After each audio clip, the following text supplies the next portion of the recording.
All right. Hey YouTube, I'm Lucky, and in today's video, we're going to be answering the question of what stats should I be running on my Titan, my Hunter, or my Warlock inside PvP. This is a question I get asked a ton every single weekend. I'm streaming playing trials, and people ask me what they should use. And the first thing I need to say in order to preface this is that you always want to build craft and play into the build that you're looking to use. So if you want to rock a 100 mobility Titan for whatever reason, or 100 resilience warlock, you can do so if that plays into the build crafting that you like. For example, the subclass you like and the exotic armor piece. Having some good synergy with that, tying that all together is totally fine. But for today's video, this is going to be a more simplistic video of what I recommend you to use, especially at a base level. So if you're new to the game or returning to the game, or even if you're extremely experienced in the game, this video should be really helpful for you. So first up, we're going to talk about Hunter. The first and most important stat across the board for all three characters, of course, is going to be recovery. Recovery is so important. You want to hit 100 recovery, especially when playing challenging end game PvP like Trials of Osiris. The reason why is because when you get shot, you have to hide behind cover. Hopefully, when you get shot, you aren't just standing out in the open. Some of you are guilty of that, and go ahead and comment down below if you're guilty of just getting shot out in the open all the time when you play Trials, right? You should be near cover or have the ability to strafe around cover. And when you do so, you have a moment of time to get your health back. And you want to get your health back as soon as possible because the enemy that shot you is probably going to be pushing towards you. And you're going to want to get your health back in order to fight them when they actually close the distance on you, right? This is a very common thing. 100 recovery is a must have, especially for Hunter, or especially for Warlock, but Hunter and Titan as well. 100 recovery is the go to. So we're going to start off with the base of that 100 recovery, and then also resilience at 2 minimum is very, very important. For whatever reason, 140 RPM hand cannons, 2 to the head and 1 to the body, a guardian that has less than 2 resilience. And if you have less than 1 resilience, you can get 2 to the head, 1 to the body by a last word because of the bug right now. So keep that in mind. You're looking for, no matter what your class is, no matter what your build is, you're looking for 100 recovery and 2 resilience, right? That's just the base. All right, that's our Hunter right now. We're going to continue with Hunter, and then we'll come back to the other stuff. We'll go to over Titan and Warlock in a moment. And then after we get our 100 recovery and our 20 resilience, the next most important stat, especially for Hunter, is to get that 100 mobility. That 100 mobility is so nice. Getting that Hunter dodge back is very advantageous. It doesn't matter what build you're using, it's always good to dodge around. It reloads your weapons. It can fully recharge your melee with Worm Husk, and with Gemini Jesters, it can do a variety of other abilities. I mean, obviously, this is going to be specific to the build you're using, but it doesn't really matter what build.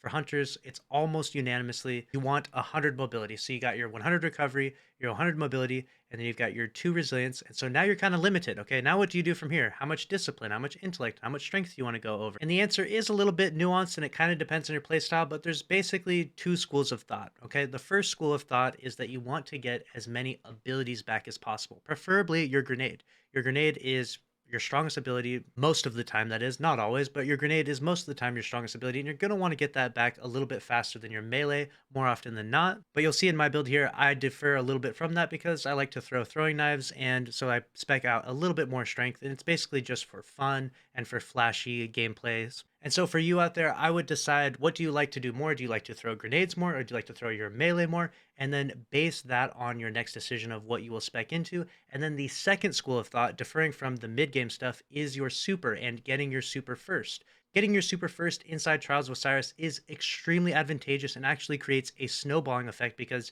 if you pop your super and kill a bunch of enemies, or if you pop your super and it's a bubble and you drop a bunch of orbs, you then feed those orbs to your teammates, therefore giving them their supers earlier, allowing them to then use their supers the next round in Trials, creating that snowball effect. So those are basically the 2 biggest schools of thought when it comes to your stat distribution inside Trials of Osiris. So it's up to you to decide when you're creating your builds or when you're playing on your character. Do you want to spec more into mid-game abilities, more into melees or grenades, or do you want to go into your super? Myself, personally, I seem to run into a lot of bubble titans, so because right now I'm using Blade Barrage and Hunter, I spec really high to intellect, so that way when they put that bubble down on that overtime, because so many of them are running high intellect, I can use my Blade Barrage and shut that down, so that way I don't fall victim to that snowballing effect, and that's why you'll see my stats as they are.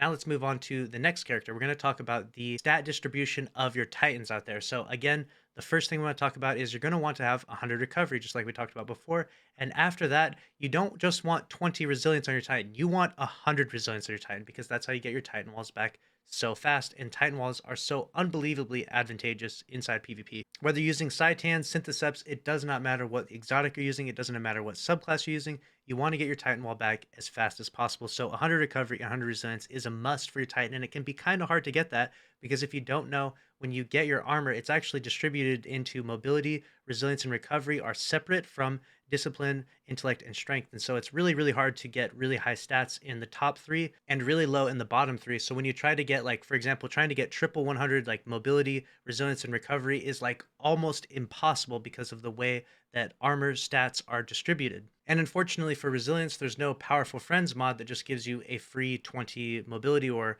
for what we're looking for Titan is it would be a free 20 resilience. There's no mod like that out there to give you that. So it's pretty hard to get 100 recovery and 100 resilience, but after you've done that on your Titan, you come into the same two different schools of thought where do you want to spec into your mid-game abilities like your grenade and your melee, or do you want to spec into your super? For zone trials, of course, if you're using Bubble Titan, spec into your super. If you're not doing zone trials, I would recommend specking into your abilities, most especially your grenade for your Titan. Lastly, we'll talk about Warlocks and what stat distributions you should be choosing for your Warlocks in PvP. Of course, like we said before, 100 recovery is so important, and Warlocks get their rifts back faster because they have 100 recovery, so that's a must-have. Every Warlock out there, doesn't matter who you are, where you're from, every Warlock should just have 100 recovery for PvP. And after that, you need, of course, 20 resilience, and then you don't really need much mobility. I do randomly see Warlocks with like crazy high amounts of mobility, but they don't really do anything special or fancy with that, so I would recommend to stay away from high mobility on your Warlock. After that, you're back to the same dilemma where do you want to focus on your mid game, you want to focus on your super.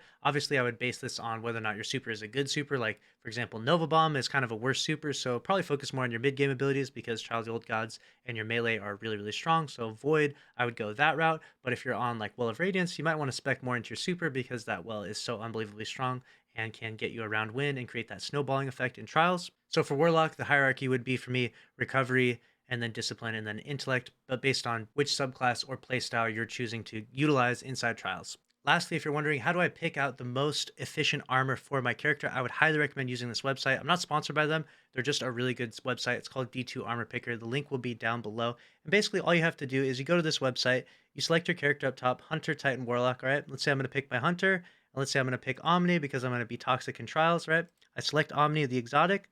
After I do so, then I can pick the distribution I'm looking for. Let's say I want 100 recovery, and then it brings down the tier. Do you see how I had the option for 100 before and I don't anymore? That's because my armor isn't sufficient enough for that. So what I'll do is I'll pick 90 mobility, and then I can go down and select as much discipline, intellect, or strength, and it really helps with creating my builds. Once I'm done picking out how much stats I want, I can go select from the list here. Let's say I pick this one right here, and then I can click Equip Items Beta, and it'll actually put this armor on my character. You'll see right here, my armor will swap. And this is really, really helpful and really, really advantageous when creating builds and finding the best possible stats for your characters inside Destiny 2. So hopefully you found this video helpful. If you did, make sure to subscribe with notifications on, comment down below your thoughts, smash the like button. I'll see you in the next one. Thanks for watching. Later.